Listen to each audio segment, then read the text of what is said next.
হাসিনা বাবু, আমি তোমাদের এখানে এসেছিলাম কাজের খোঁজে। এখানে এসে দেখি বাংলাদেশে কোনো কাজই নেই, কোনো কাজই নেই। আমি 1 মাস হয়ে গেল এখন ধরে কোনো কাজ পাচ্ছি না। এদিকে ওদিকে ঘুরে বেড়াচ্ছি, কোনো কাজ পাচ্ছি না। আর আমার কাছে যত টাকা ছিল সব বসে খেয়ে ঘুরে ফিরে সব টাকা শেষ দিয়ে দিয়েছি। তারপরে ডিপজল ভাইয়াকে আমি ফোন করেছি, ডিপজল ভাইয়া তোমাদের বাড়িতে নিয়ে আসলো আমাকে।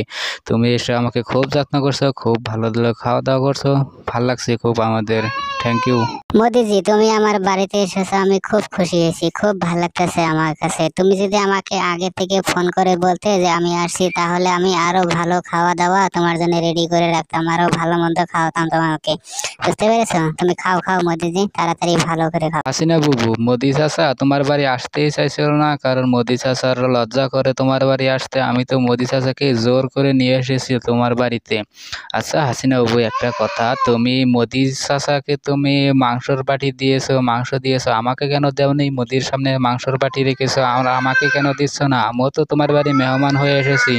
মোদিজিও যেমনি মেহমান হয়ে এসেছে, আমিও তো তেমনি মেহমান হয়ে এসেছি অনেকদিন পর। তাহলে আমাকে দিচ্ছ না কেন? আরে ডিপজল ভাই, তুমি আমার বাড়িতে মাসে 2-3 বার করে এসো আর আমার হাতে রান্না খেয়ে যাও, কিন্তু মোদিজি আমার বাড়িতে অনেক দিন পর আসলো, সেই জন্য মোদিজি অল্প ভালো মন্দ খাওয়া দাওয়া করছি, একটু আদর যত্ন করছি, সম্মান করছি। তুমি বুঝতে পারছো না কেন? আরে ডিপজল ভাই, তুমি চিন্তা করছো কেন? আরে এতটা মাংস আমি খেতে পারবো নাকি? আরে তুমি খাও, আমি তোমাকে আদা করে দিব আর আমি আদা খাবো। বুঝতে পেরেছো? এই মাছের তরকারি মাংস আমি একাকি খেতে পারবো নাকি? দুজনেই খাবো।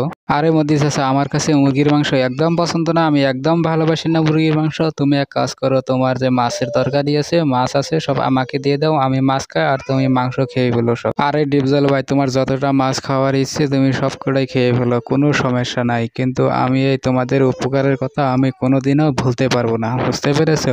আমাকে আবার ঘুরে ইন্ডিয়া যেতে হবে। বাংলাদেশে কোনো কাজ নেই, কোনো কাজ নেই, একদম বসে বসে থাকলাম। আর ভাই, যারা ভিডিও দেখছো লাইক করো, শেয়ার করো, চ্যানেল সাবস্ক্রাইব করো।